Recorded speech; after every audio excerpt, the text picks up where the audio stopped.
Oh, hello there, outliers. Niiamah Shang here, and thank you so much for letting me be a part of your journey. I say me, but I mean us, because we have a great roundtable set aside for you. I cannot wait for you to get to know the outliers here and for us to dive into what really matters, not just from what happens on the external parts of things, but in terms of how we show up to go and do our part to uplift, change, and continue to be a meaningful contributor to this world.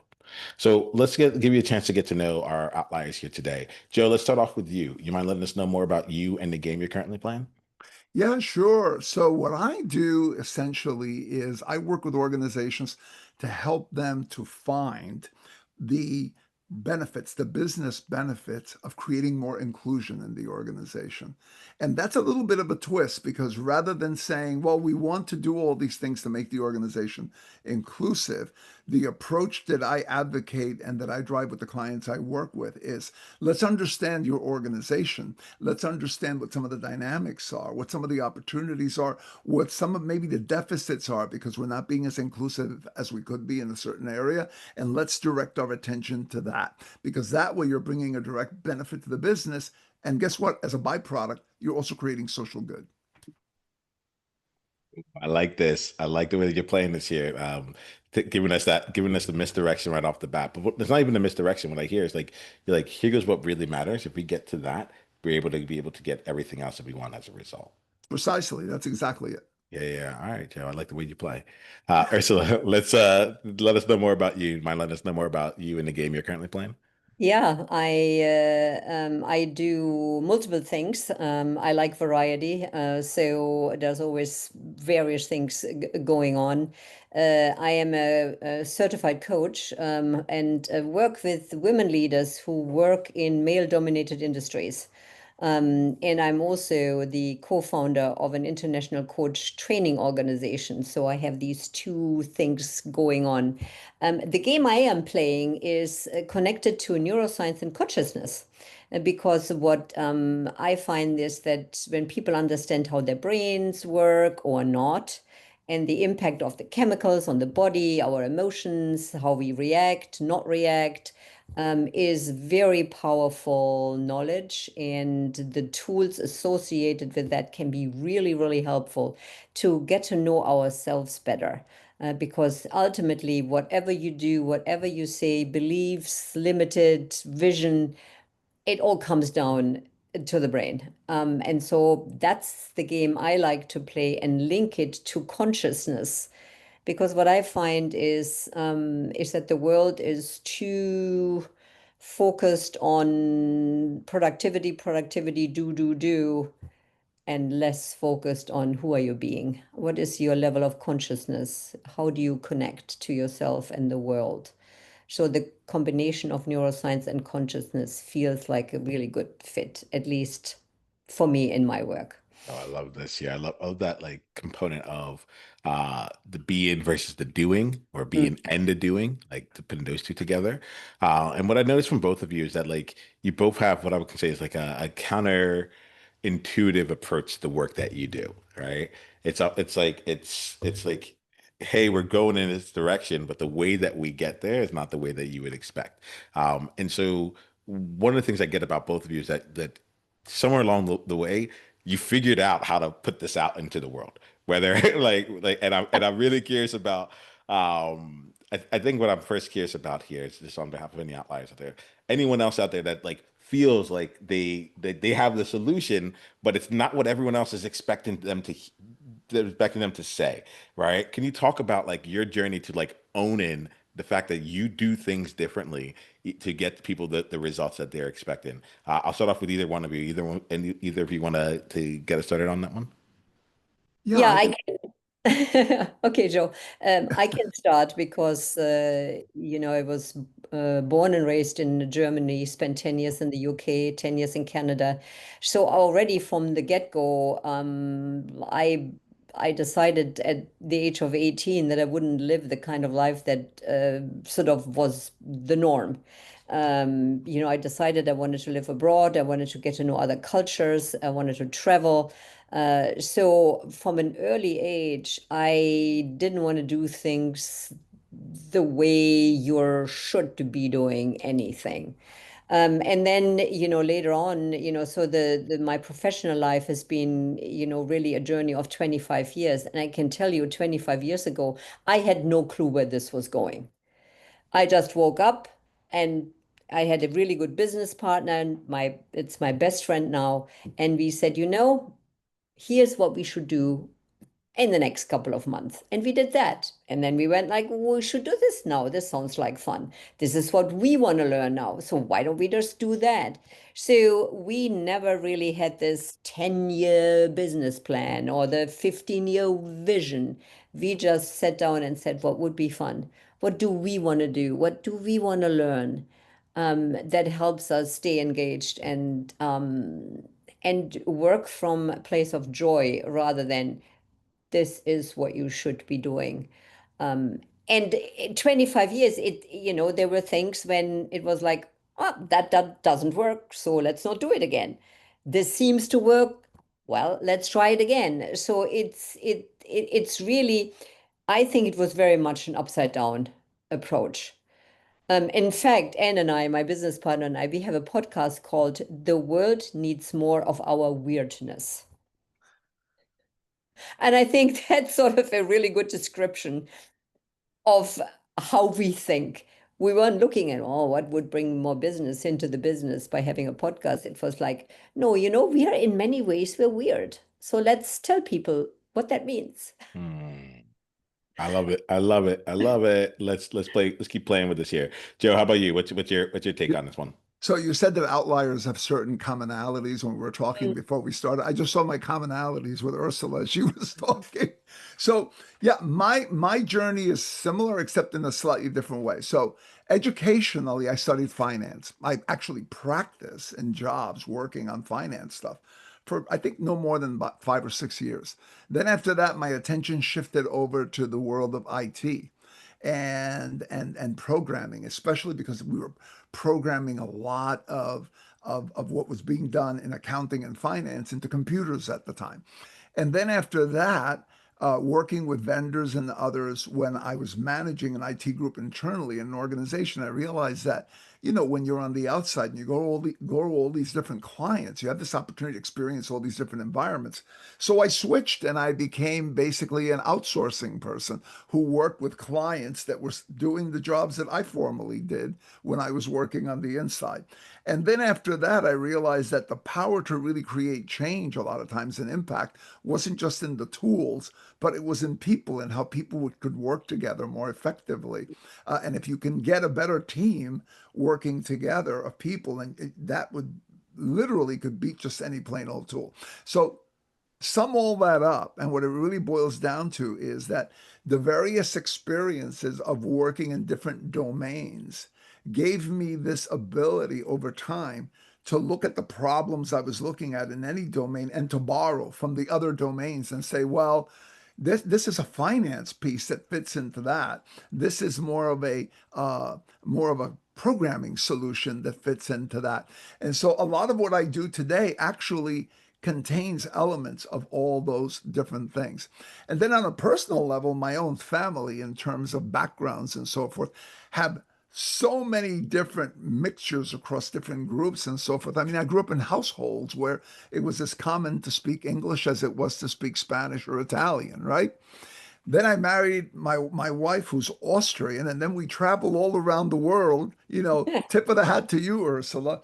I live on an island for 2 months of the year. I actually live on the island of St. Kitts in January and February, where I have another ecosystem of friends and people that are in different fields that come from France, that come from Italy, that come from Canada and different places. And I think that as I was listening to Ursula's story and as I'm reflecting on my own, I think that what creates that different type of look at things is this exposure to all these different lenses, so that instead of looking at a particular field through the lens of only the way it's taught in a particular, you know, rigorous academic way of this is step one, this is step two, and to do this, you always do it this way. You begin to look at it from the outside and say, well, wait a minute, there is a solution in this other domain that probably is better than the solution they have that they're using here. What if I just take that and repurpose it and put it in here? So, Mm. I mean, I think that that's probably going to be one of the commonalities that you're going to find in most of your guests. At least as Ursula was talking there, it was like I hear pieces of my own life story emerging here. Well, And it's funny that you say that you were talking about spending 2 months in St. Kitts. We spent 4 months in Florida, because Minneapolis, just like New York, it just gets so incredibly freezing that, you have to be a saint in order to live through 4 months of winter. So just like you, we've decided we need to spend some time in in the warmth and in the south. And just a little other sort of little twist to the whole thing. We actually have an RV, so we have our Mm. house on wheels that we take.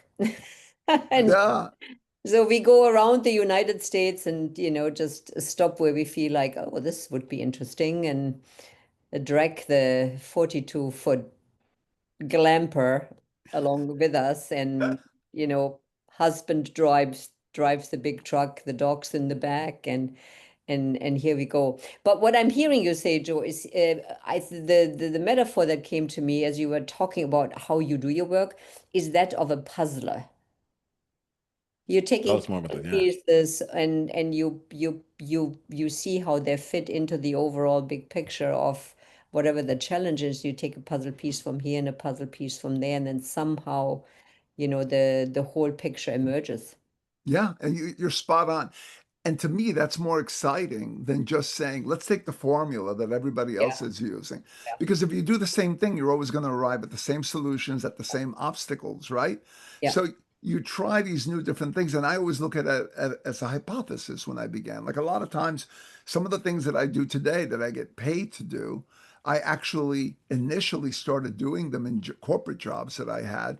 And it started out as a hypothesis. I think if I did this way, it would probably work better. Let me pilot it and see what happens. And if Hmm. if if it didn't work, then I try something else. But if it did, then I doubled down and I built on it. And then eventually I created a whole bunch of different processes that Yeah. I can use again and again. And just to add to the mix, one thing I forgot to add is my wife, Eileen, is especially, she's adventurous by nature. And so she's constantly looking for us to do things like go to the top of a glacier on a helicopter or go in a submarine 125 feet under the water to look at shipwrecks off the coast of Hawaii. And so honestly, I can't take credit for that because half of the time I'm busy doing other things. And then a week before the trip, I sit down with her and I say, "So what are we doing on this?" And then she gives me a brief. Well, we're going in a submarine, and then we're going to rappel off a mountain, and then we're going to do all this other stuff. And I'm like, okay, I'll go along with that. Yeah. But all those experiences that seem disparate and disconnected actually contribute to giving you all these different lenses. At least Mhm. that's how I see it. Yeah. This is fantastic. Y'all are you're getting me to smile, but you're also up like I'm seeing myself in all of you. My wife for one of her milestone birthdays had me jump out of a plane and do skydiving. And at the time, I had just been a couple of years away from being a retirement actuary, so I'm very good with like the probability of decrements and things going wrong. So yeah, like I'm like the thing that spouses get us to do. Um, Ah. but I'm also hearing this element of experiences and exposures, right? Experiences and exposures, and how that continues to give you different puzzle pieces, give you different tools, and different like options to be able to go and yeah, bring something to life. I was gonna say solve a problem, but that's like we solve a problem in order to get to whatever else the next thing is that we want that we're trying to bring. And I like as I'm thinking about this here, like one, it's putting a smile on my face. It's putting a smile on my face because I realize like this is one of like the almost like the fuels of the outlier. It's like we go out in life and we have experiences. And as a result of that, we like the good and the bad things, like we got a whole bunch of experiences, the like, which is great. The other side of it is like, wow, we have a lot more experiences than someone else who maybe have lived the same number of years on the planet, but lived the same year, let's say, over and over and over again.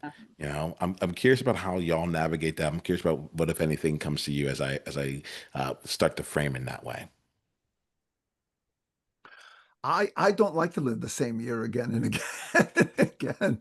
I consider myself to be an avid learner who's always seeking other types of information. You know, you want to know why I jump on a podcast with no prepared questions and the panel and so forth. It's because I'm curious about what other people are doing. I find that I think that that's the spice of life for me it is, and I think for a lot of people that you probably talk to, is this constant process of learning and then taking what you learn and assimilating it to everything else that you've learned in other areas.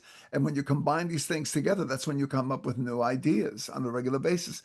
And to me, that's something that's exciting. So I am always exploring and learning from other people. Like, I'll give you a quick example. The other day, my inspiration for an article that I wrote came from reading about a new approach that a lot of healthcare groups are using, which they call the RLX approach. Ursula, you've probably heard of it, which is the real life experience approach.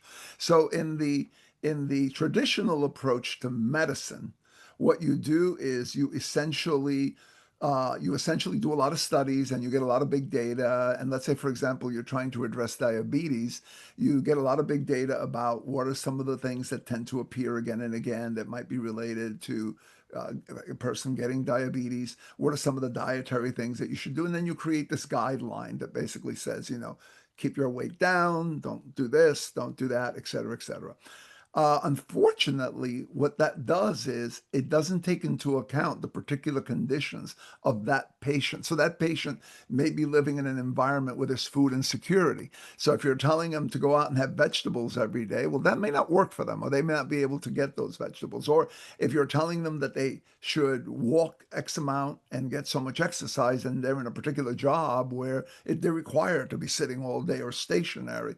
So in a RLX approach, the approach, instead of like getting all that big data, it looks at the patient and it says, okay, what are your conditions, your constraints? What are your resources that you have available? And then based on that, how do we build a solution for your particular type of person under your conditions in order to prevent that illness from taking hold of you or progressing? So I took that and interesting thought. And then I repurposed it to, well, if you're in an organization and you're providing solutions to the organization that you want to have impact, wouldn't an RLX approach also apply there, where instead of saying, let's get the general business case, let's get the general metrics, let's create the general dashboard? How about if we find out what the company's constraints and resources are, the market that it operates in, what some of its goals are, and then we build a solution toward a better place based on the experiences of that specific organization? So I basically took something I learned in one domain and then I repurposed it for another. Well, and quite honestly, this is all brain related. Tell us more, Ursula. I I like that there. I Good. hate to tell you, but Huh? the solution is to be found in the brain, because what you are talking about, and I completely agree. I was in a very challenging situation this last year because my beloved business partner was diagnosed with leukemia. And so we found the same thing. Here is what you should be doing. And this is according to the frame through which we see leukemia. Without the curiosity or somewhat of a coach-like approach, by saying to her, tell us more about how you live, where you live, what's your approach to life. No, there was no curiosity. Is here's what you need to do. Now, I think it's a balance. There is a value in the expertise of nurses and doctors and the formula, the profiles that they have. And there needs to be more curiosity. And it's not just the healthcare system, it's everywhere. People need to stop giving other people advice. They need to be more curious, and that is, I think, the wonderful gift about coaches. We are trained to be curious, we are trained to ask questions, and that's when I go anywhere, and I will not talk about my dentist in this call. But it's another example. She looks at my age, she looks at my chart and makes assumptions. Never asks, what's your life like? Do you work? Just because there is an age thing here there's a label on me now that says you should be retired because you're too old to work. You make that assumption, and therefore you tell me I should be doing things that way that totally doesn't work for my lifestyle because I'm working. It makes no sense to me, and I find it deeply disrespectful. Indeed, it is. And you reminded me of a story. So, my wife had to have a medical procedure recently, uh, a couple of months ago. And so, someone called after she had her medical clearance. Someone called, and of course, they look at our age in the records that they have, and based on her age and based on the general population of the United States Yeah, when they get to a certain age, right? They exactly. said they were asking her questions like, and it's funny because my wife is very handy. She's probably handier than I am, and she had just finished doing a project before that, and they were saying to her, "Can you walk comfortably on your Oh own?" my gosh, I And know the feeling of that. she was like, "Yeah." She goes, "Yeah," and he goes, "Can you run if you need to run?" She goes, "Yeah, if I have to, sure." And then they said, "Do you have any other difficulty, like with your lifting your arms or whatever?" And she said, "Well, let's see. My husband and I go dancing on a regular basis, and I just painted a foyer, so I think I'm okay." It's like, and It's really funny. I have exactly the same experience, which goes back to, not going by formula, but be curious. Same thing. Here's the chart, and luckily not my doctor, who is absolutely delightful, but someone else said, well, you should really mm, be walking at least 8,000 steps. And so I said, playing tennis 3 times a week and golfing twice a week, is that good enough? And she just she just looked at me, and I went like, mm. And I walk because we have a dog. So, back to this essential, I think, human desire and human longing is to be seen, is to be heard. But that requires curiosity on all parts. Now, back to your wonderful podcast. That is what I find so delightful about podcasts, because podcasters are curious. They come with questions that create connection, that create insight. And now back to outlier, and this is sort of funny. I actually don't consider myself an outlier at all. For me, this is normal. I always say to Anne, I'm not that unusual. And she laughs. She said, Mhm. yes, you are. You are not normal. I say, yeah, I am. But it is how we see life, how we do life, how we've done life for so many years, that it really honestly does not feel like I'm an outlier. I just do life in my way. I love it. Like we have a saying in our community. We say, "Oh, it's just a Tuesday," it's like this Yeah, is just right. how things are. Like, yeah, Yeah, we jumped out of planes, we went on the submarines, yeah, we went glamping. Like it's yeah, just a Tuesday. exactly. Like It's we a just, Tuesday, yeah, right? it's like it's just how it is. I'm listening to this, and a number of different things are flowing through me, and as I listen to this conversation, I think about different outliers out there and some of the ways that we look at life. So. One of the things I thought was really like fascinating was when you were talking about like how people like may look at age or like just look at like the charts and go from there. And I think that like we're speaking to this component of well, what was going on through my mind was the element of like, wow, like it's really interesting how this conversation has brought in like a way of like this is who you're supposed to be. You're Mhm. supposed to be this based on Yep.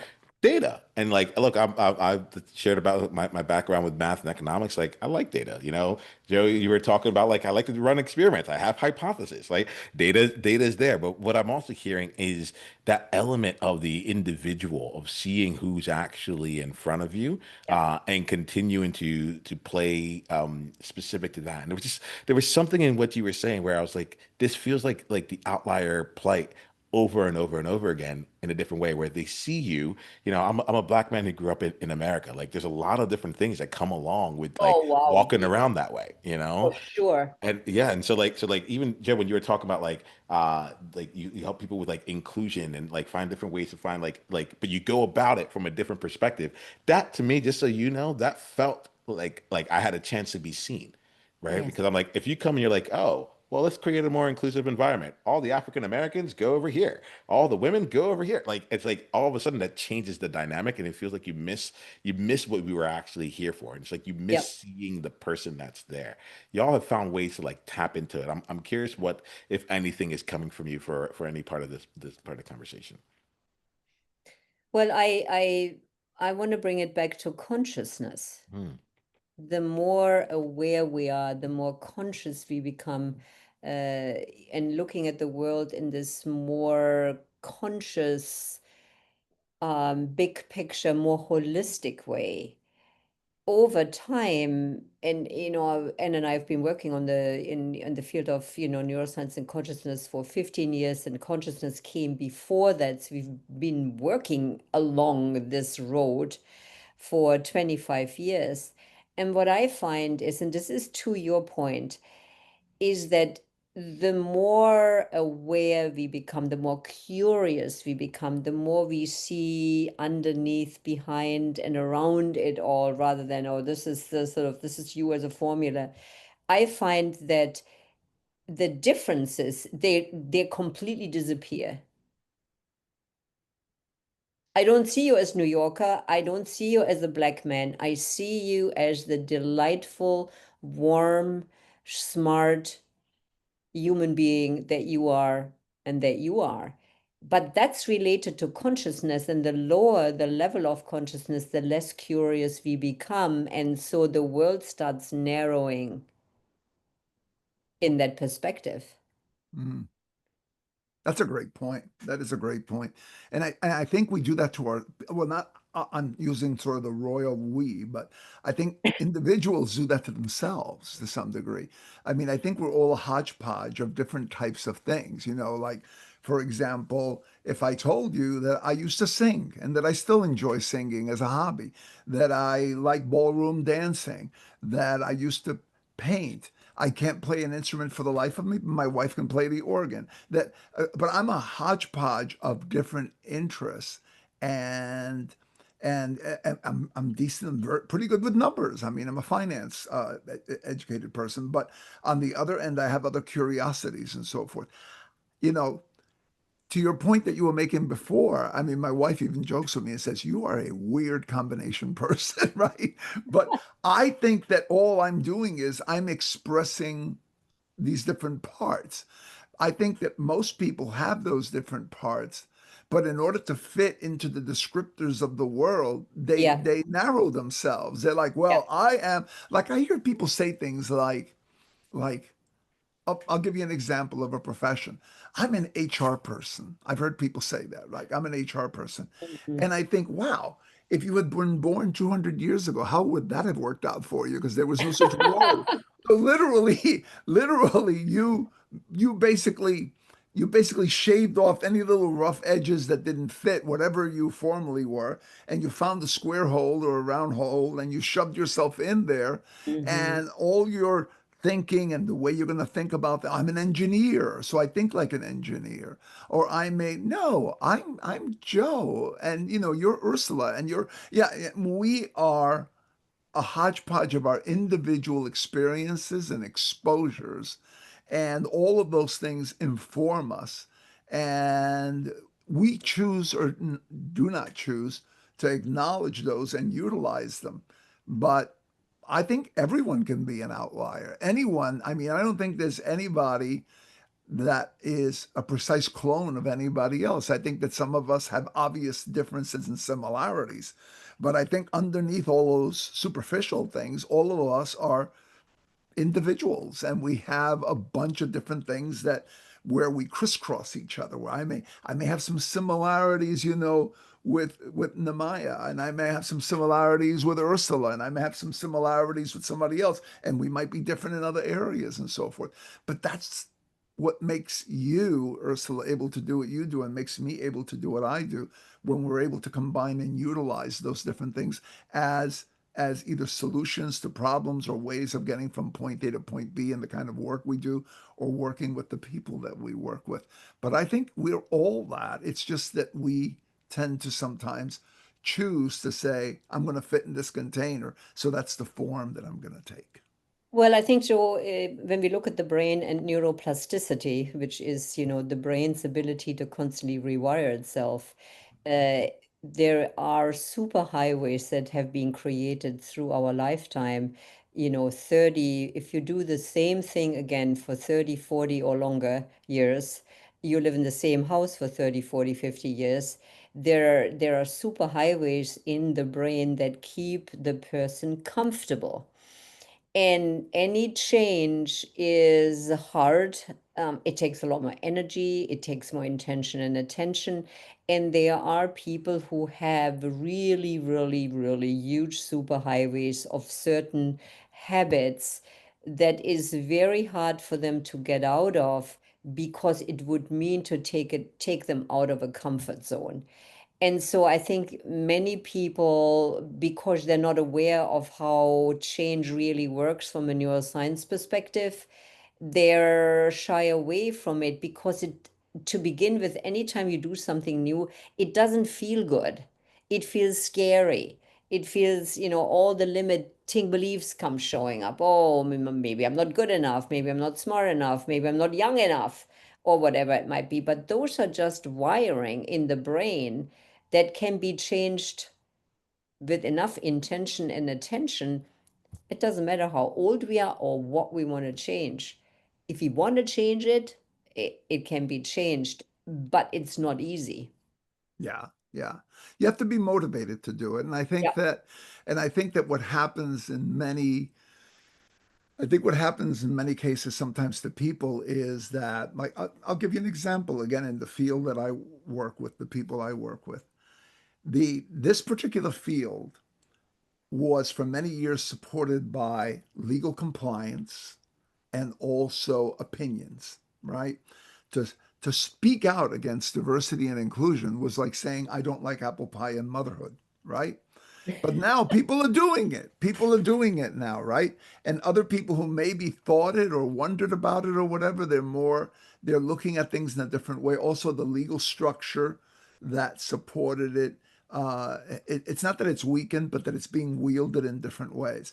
Now, for people that are in those jobs, they were they were measured on performing in a certain way within the context of those rules and those expectations.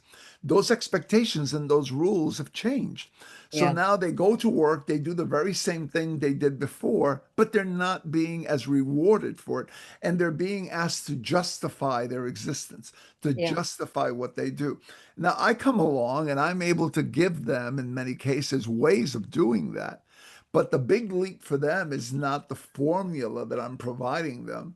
The big leap for them is what you actually struck dead center, Ursula. The big leap for them is to stop doing this, which is so comfortable for me, and to Yeah. begin doing that. And yet, therein lies, in some cases, I would be as bold as saying their salvation, because they have to switch, because the platform under them is eroding. It's like the person who's standing on a boat in the middle of the ocean, to use a metaphor. They're standing on a boat. The water is a little rough, but swimmable. There's another perfectly good boat here. Their boat is burning, right? And there are people that will jump overboard immediately and try to get to the boat that's burning. There are people that will wait until the last plank is burning and they have nothing else to stand on and are forced to jump into the water Yeah. to get to the other side. So the motivation levels are different. For some Oh, people, it's like, I'm going to jump in the water and get to that safe boat now before the water gets crowded. And for some people, they'll hang on to the bitter end, even as the Yeah. boat is sinking, and then finally they'll make an attempt to get to the other boat. Yeah. And that's where you get your early adopters, everybody else in the middle, and then your laggards that come in later on. But it's that reluctance to change that Yeah. sometimes, and it can have detrimental career effects because there are people that are literally in jobs that are evaporating before their very eyes, and yet they make no move to change. They make no move. I mentioned before, I used to be in the IT space and I used to have vendors come in. And one of the things I noticed was that the number of people that were managing these groups was shrinking within organizations because more and more organizations were outsourcing. So I was one of the early ones that said, like, huh, that looks lucrative over there. I'm going to go and do the outsourcing. That's where the opportunities are. But there were people that waited until they literally their jobs evaporated and Yeah. then they had trouble retooling because now they were doing it out of desperation. They Yeah. weren't doing it intentionally and with a plan and with enough runway. Yeah. So I'm going to come in on this one here, Allies. I want you to take some time to actually like hear what like the conversation that's been taking place here. And with this here, I'm going to invite you to be um, curious for yourself here. I'm going to use Ursula's word here, bringing curiosity here. Y'all talk about curiosity, you talk about awareness, you talk about being the consciousness that's here, and also uh, repurposing, right? And like finding new purpose. But that's kind of one of the things I was hearing here. Is like, hey, we can see the tide coming, find new purpose. I don't always bring it up, but I've talked about being a retirement actuary earlier in this conversation. The reason I'm not doing that work here is because I saw I was working at a consulting company, and I saw them go into our clients and saying like, hey, why don't we just take the work that we're doing? We can just lump sum it, pay it out, and be done. And I was like, oh wait, if we're working to consolidate our own industry and take off the work here, I'm like, there isn't going to be work for me to do in this career in 40 years. There's enough for them to all retire, like but like I'm not going to be able to retire off this year. Yeah. So like I want to just bring in this curiosity element for you outliers here, like this conversation that we're having is not a passive one, right? Like I asked Joe and Ursula to be here because they're sharing things that you may already know to be true, or like maybe have an inkling in the back of your mind.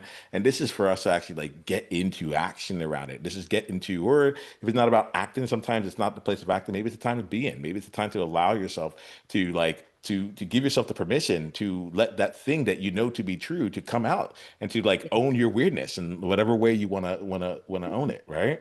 Yeah. Um, we're coming up on the end of our time here, but like you brought in comfort zone, Ursula, and like most of our conversation has been focused on the outlier side of things, but the business is outliers edge. The movement is outliers edge, right? And the edge for me stands on two different parts: the edge of your greatness and the edge of your comfort zone.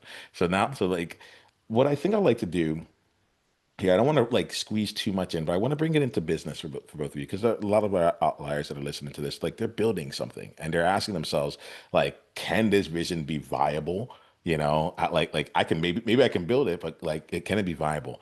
And so I'd love for you to speak to like maybe a project that you're taking on, something that has you on the edge in business right now, like what's keeping you on your toes, what's taking you out of your comfort zone right here. 'Cause I think that like that helps keep it real for us outliers that are listening here. And it's like, all right, yeah, like I want to do it, I want to get out of my comfort zone, but it's scary. So, would either of you want to speak to that, and then we'll bring it up, we'll start wrapping up for today. Yeah, I can definitely speak to that briefly. I've talked about my business partner on the Be Above on the coach training side. We have been known for neuroscience and consciousness, and that's our sort of bread and butter. That's our flagship, program, etc. And what is true also about both of us that we're deeply spiritual, and we've decided we want to bring that aspect more into our work. So the world knows us as, experts in the neuroscience and coaching field. And we said, well, that's all nice and well, but really what's needed right now is a deeper connection to spirit in whatever form this takes for any of you. And we don't care what it is, from nature to, Buddhism to believing in your higher self, it's not about religion. It is about how deeply are you connected to spirit. So we are creating a spiritual coaching certification, and I tell you, this has us on edge. We need to do research. We need to build the curriculum. And quite honestly, we have no idea if the world wants it. We think it's needed, but is the world ready for it? That's something that only time will tell. So, for all of you who are building something, build it. Fly the plane while you're building it and don't be attached to the outcome. It might work, it might not work. Stick with it best you can. Life is feedback. It's not bad, good, better, worse. It's just giving you information. So if this program doesn't go anywhere, that's just information. It's just saying, oh, well, we thought it's needed. We thought this was cool, but clearly the world isn't ready for it. Let's move on. So if you want advice, stick with it, stick with it, stick with it, and just look at the life that is in front of you that's giving you some information and use that information to either change or tweak or abandon it altogether and start something different. Yeah, life is a hypothesis, isn't it? It's all a big, it's all a, I think this will work. Let's try it. Let's do a Yeah, little bit of this. exactly. If it works, we'll do more. If it doesn't work, then we'll do something else. You Yep. know, one of the things I think I heard somebody say, and I can't remember who it was, but the line stays in my mind, which is you're either learning or you're earning, right? A lot of times you learn from something that doesn't take off, but it informs something else that you're doing. So Yeah. what I'm doing right now, a lot of a big piece of what I'm doing right now is you might think of it as sort of like a Don Quixote tilting at windmills, but I think that the profession of inclusion and diversity and all that stuff has sat inside HR for many, many years, and I'm pushing to get it out of there. That is Mm, one of the big things. I do not think it belongs there. I think that it got plopped in there at one point because of the way it came. It was originally about hiring and about compliance. But I think as that is changing, especially now, the only yeah. thing that HR is going to do right now is keep shrinking it because their concern is compliance, compliance, compliance, compliance, right? And I Mm, think that the business benefit of properly supporting your entire workforce, addressing the needs of a broader market are so important that that should be a center of excellence that's available to all parts of the organization. So one of the things that I'm working on is creating that center of excellence and promoting it.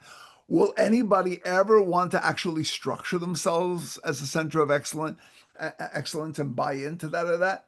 That's the hypothesis that there are people that will want to do that. But I, for one, until I am proven and exhausted and know that it's just not possible, will keep pushing because I think that now that practice is in the wrong place and its survival and growth and its ability to drive value is dependent to a great degree on extracting itself from inside that silo. yeah. Yeah, this is fantastic. Y'all didn't know this, but I had previous life after the actuary, before the entrepreneurship, was working in learning and development and company culture. So part of my purview involved like DEI and things like that. And so like when you bring in like center of excellence, I'm like, oh, if I was still in that role, like you're saying all the things that I was thinking of at that point. So I want to just say thank you. I want to thank you all for having experiences of life, Mm, of growing the picture. Like there's things that we're talking about here where I'm like, oh, that's like our pictures have become very narrow overall, and we're really just trying to color one or two boxes and saying that that's the entire thing, as opposed and we've missed it all. You've reminded me of things. You've reminded me about pivoting. There's some business decisions that I'm looking to take, and I'm like, oh, I need to go. Like, which one is it? Is it this or that? And in this conversation, I'm like, why can't I just try 10 things and just like construct a really good experiment to see which one of these things work? I don't have to put it all in. So there's ways of just like owning your weirdness and bringing it out here. I just really want to say, like, this conversation has had a deep impact on me. You're going to see the ripples of this through the work that I do. Outliers, for any of you, like, this is a conversation that's not meant to just live here, right? My ask is that you go and share this out with your world. In fact, join us in the one person, one conversation at a time initiative. It's so important. I say it every time we come on here because there's something that says to me, years from now, people will still be benefiting from this conversation because the right person will get this message at the right time. And I Yeah. ask that you keep passing this along. All right. So think of one person in your world who would really benefit and send it over to them. So we're going to wrap up our conversation here. The way that we do it is with two questions here. The first question is for how outliers can go deeper down the journey with you, and just let us know like pretty much the best way for them to reach out to you. And then the second one is an insight that you are leaving this conversation with. Like, so this is not for outliers anymore. But my thing is, anytime we come together, there should be something that is world changing about it or life changing in there as well. So if anything like that, any takeaway comes up, anything you that brought up any curiosity for you to take out of this conversation, please go ahead and share it. All right. Ursula, why don't we start with you here, and then we'll go, Joe, you bring us home. So I'll start with what really has impacted me during this past hour is really it's the sense of adventure that you both are bringing, the sense of aliveness of yeah, adventure in all areas of life. I'm not planning on jumping out of an aircraft anytime soon or climbing Mount Everest, but my sense of adventure is expressed in different ways, and I think it's wonderful to have people that are role models for that, and that has really, really, really touched me and given me energy. Is to say, nope, let's keep going in the way that adventure is right for me and my family. How you can get in touch with me. My website is profoundgrowth.com. My own podcast is on there, and this podcast will eventually be on the website as well. And then LinkedIn. You just type in Ursula Pottinga, and you will find me. And I would love to stay in conversation with both of you and any of the outliers that think they're weird. Tell me, and I can tell you, you are not. Thank you so All much, right. Ursula. Well, same for me here in terms of, I think I found my tribe with you here. Because, I mean, I think what we're talking about is stuff that I talk to, sometimes I'll talk with other people and they give me that look like you're kind of all over the place, right? In your thinking and so forth. But yeah, no, absolutely. I mean, I think that one of the things that stands out for me and Ursula, listening to you is also the idea that we want to be aware of the fact that we are sort of channeled into going in certain directions, and that maybe the problem that we're trying to solve or the thing that we're trying to do, what's preventing us from doing it is not that it doesn't have a solution. It just doesn't have a solution in the highway that we're so used to going down all the time, right? Maybe Yeah. if we get off on one of those exits, we'll find the solution there. And maybe we should try to experiment a little bit and get to know the neighborhood beyond just going down the same super highway again and again. Yeah. So that's my takeaway. In terms of reaching me, LinkedIn, I post a lot of stuff. Joseph Santana and LinkedIn, you could find me there. Would love to connect with you as well, Yeah, Ursula for there. sure. And also I do have a website, joesantana.com. Actually, that website points to all the other sites because I have separate sites for an association that I run, and I have another site for the podcast, which is ERG Power Talk. So I mean, that's the best way to get to a central point, and from there you can kind of branch out and you can find me. And I love talking to outliers and learning about other perspectives and adding to the fund of knowledge, and I'm happy to share. Yeah, thank you. Thank And you thank you. all. You've been an amazing host. Really appreciate you, appreciate your time and the kind of people that you gather around. It's delightful. So thank you. Well, Yeah, thank you all. Like absolutely. this has been a real treat. Outliers. Until the next time we all talk. Be you on purpose. Journey on.